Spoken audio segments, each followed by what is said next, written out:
নিস্তব্ধ রাত, চারদিকে শান্ত নির্জীব। দূরে কোথায় জানি কিছু সময় পর পর থেমে থেমে শিয়ালের হাঁক ভেসে আসছে। আরোহী রুমের জানালা খুলে গাঢ় আধার দিকে তাকিয়ে আছে। আজ পূর্ণিমা, চারদিকে চাঁদের কি সুন্দর আলো, একদম সব স্পষ্ট। দূরে গাছের ডালটা হঠাৎ করে নড়ে উঠল, হয়তো কোনো রাতের পাখি উড়ে নিজের নীড়ে ফিরছে। আরোহী সেদিকে নিবিড় দৃষ্টিতে তাকালো। পাখিটারও হয়তো আরোহীর মতো মন খারাপ, তাই বোধহয় প্রিয়জনের কাছ থেকে এতক্ষণ দূরে ছিল, শেষ পর্যন্ত আর না পারতে নীড়ে ফিরছে। আরোহী নিজের ভাবনা দেখে হাসল। তার মন খারাপ বলে আরেকটা প্রাণীরও মন খারাপ হবে নাকি?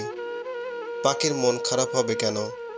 হয়তো সে খাবারের খোঁজে বেরিয়েছিল, অনেক পথ পাড়ি দেওয়ার ফলে রাত হয়ে গিয়েছে।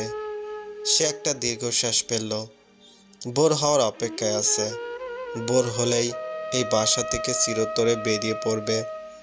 একা একটি মেয়ে মানুষ, তাই এই গভীর রাতে বের হওয়ার সাহস পাচ্ছে না।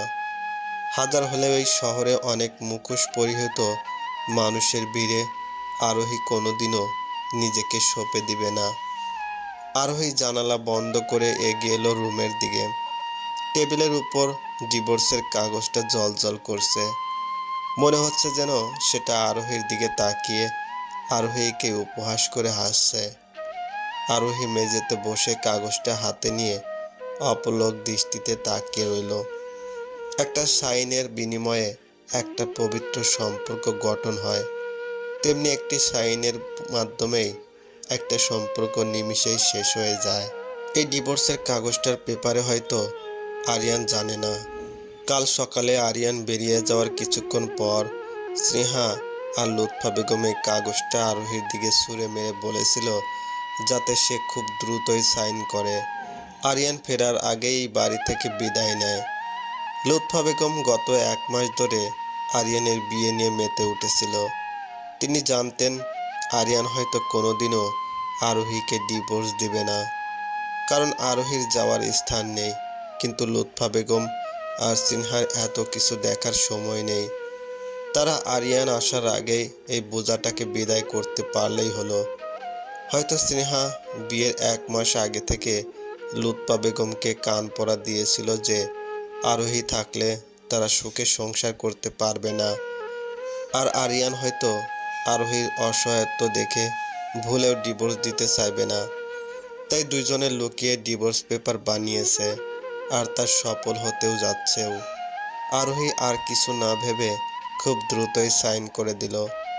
একটা পেপার ওয়েটের সাহায্যে ডিভোর্স পেপারটা টেবিলে চাপা দিয়ে রাখলো, যাতে দরজা খুলতেই সবার আগে ডিভোর্স পেপারটা চোখে পড়ে। আরোহী উঠে দাঁড়ালো। সময় হয়েছে তার হারিয়ে যাওয়ার। সবাই যে যার রুমে শান্তির ঘুম দিচ্ছে, শুধু আরোহীরই চোখে ঘুম নেই। আরোহী এসে খাটের সাথে হেলান দিয়ে বসে পড়ল ভোর ফোটার অপেক্ষায়। হাঁটু মুড়ে মাথা গুজে অনেকটা সময় বসেছিল। চারদিকে থেকে পাখির কিচিরমিচির ডাক ভেসে আসতেই সে উঠে পড়ল। আলমারি খুলে নিজের প্রয়োজনীয় জিনিসগুলো নিল, সাথে আর কিছুই নিল না। কি নিবে? এই সংসারে কিছুই তো তার নয়। সব কিছুই তো আরিয়ান বিয়ের পর একটার পর একটা কিনে দিয়েছিল।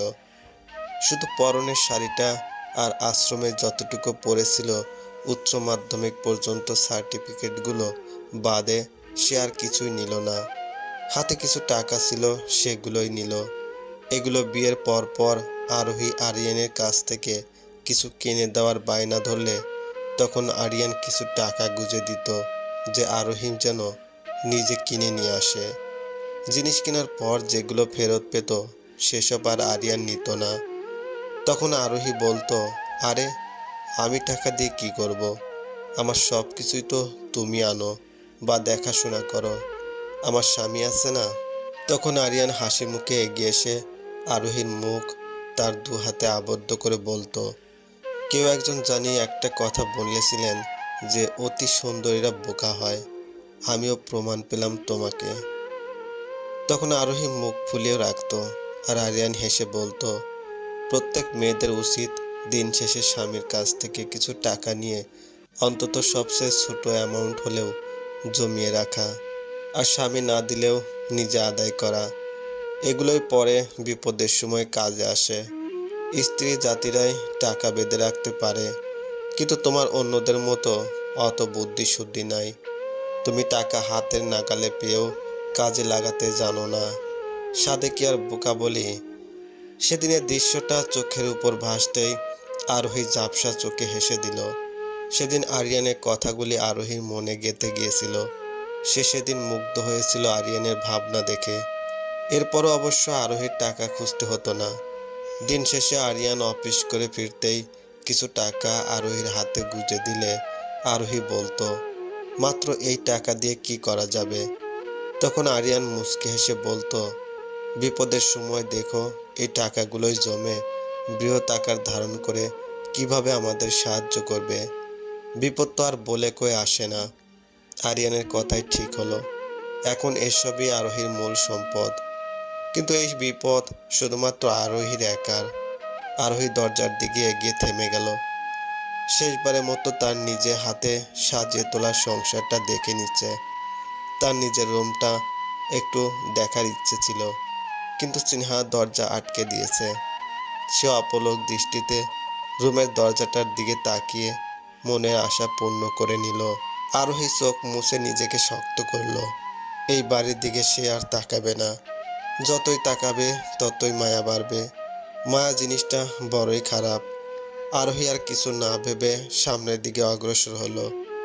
দরজা পেরিয়ে পা অগ্রসর হতে না হতেই চাইতে বিয়ের প্রথম সে আর আরিয়ান ঢোকার মুহূর্তটা মনে পড়ে গেল। সেদিন আরোহী ভয়ে ভয়ে পা ঢোকাতে না চাইলেও আরিয়ান তার ডান হাত মুঠো করে নিয়ে আশ্বাস দিয়েছিল। কিন্তু 1 বছরের ব্যবধানে সব শেষ। আরোহী ঝাপসা দৃষ্টিতে বাড়িটির দিকে তাকিয়ে সামনের দিকে পা বাড়ালো। আর দেখবে না এই বাড়ির দিকে। যতবারই দেখবে ততবারই কোনো না কোনো দৃশ্য চোখের সামনে ভেসে উঠবে। সে চোখ মুছে মেইন রাস্তার দিকে এগিয়ে গেল। জিদের বসে তো বেরিয়ে গিয়েছে, এখন কোথায় যাবে ভেবে পাচ্ছে না। ভোরের আলো ফুটতে শুরু করেছে। কাল সারাদিন পেটে কোনো কিছুই পড়েনি, যার ফলে মাথাটা তীব্র ব্যথা করছে। খিদের চোটে হাঁটতেও পারছে না। সে খায়নি তা না, খাবার দেয়নি। লুৎফা বেগম আর সিনহা মনে করেছিল আরিয়ান থাকতে বলেছে বিদায় আরোহী থেকে যাবে। তাই তো তিনি আরোহীকে সারাদিন গাধার মতো খাটিয়েও কোনো খাবার দেয়নি, যাতে আরোহী শেষমেশ এই বাড়ি থেকে বিদায় নেয়। আরোহী মনে মনে হাসল। সে তো লুৎফা বেগমকে শাশুড়ির চোখে না তাকিয়েই মায়ের দৃষ্টিতে তাকিয়েছিল, কিন্তু উনি কেন বউ না ভেবে মেয়ে ভাবতে পারল না। মেইন রাস্তায় উঠতে আরোহীর মাথা গুলোতে শুরু করলো। পেট গুলিয়ে বমি পাচ্ছে, খিদের পেট চোচো করছে। এখন মনে হচ্ছে এত ভালো সেজে লাভ ছিল না। অন্তত বেরিয়ে আসার সময় হলেও রান্নাঘর থেকে কিছু খেয়ে নেওয়া উচিত ছিল। তখন তো লুৎফা বেগম আর সিনহা ঘুমেছিল, যার ফলে ধরা খাওয়ার উপায় ছিল না। পরে আরোহী নিজেকে নিজেই উপহাস করে হাসলো। খিদের চোটে চুরি করে খাওয়ার কথা মাথায় আসতে 2 দণ্ড সময় লাগছে না। আরোহী আরেকটু এগিয়ে গেল। দূরে একটা মুদির দোকান খুলেছে। আরোহী আশার আলো খুঁজে পেল ভেবে অদূরের দোকানটির দিকে পা বাড়ালো। রাস্তার মাঝে উঠতে পেট গুলিয়ে বমি পেয়ে গেল। মাথা অসম্ভব ঘুরছে। হয়তো খিদের যন্ত্রণা আর সহ্য করতে পারছে না। ছোটবেলা থেকে সে খিদের যন্ত্রণা সহ্য করতে পারতো না, মাথা ঘুরাতো। আজও ব্যতিক্রম হলো না। আরোহী এই তো কাছে ভেবে পা চালাতে নিতেই দূরে গাড়ির আলো এগিয়ে আসতে দেখা গেল। সে তার শক্তিতে ফিরে যাওয়ার অবকাশ আর পেল না। মাথা ঘুরে অজ্ঞান হয়ে পড়ে যেতেই ঝাপসা দৃষ্টিতে দেখতে পেল গাড়িটা তার দিকেই দানবের মতো এগিয়ে আসছে।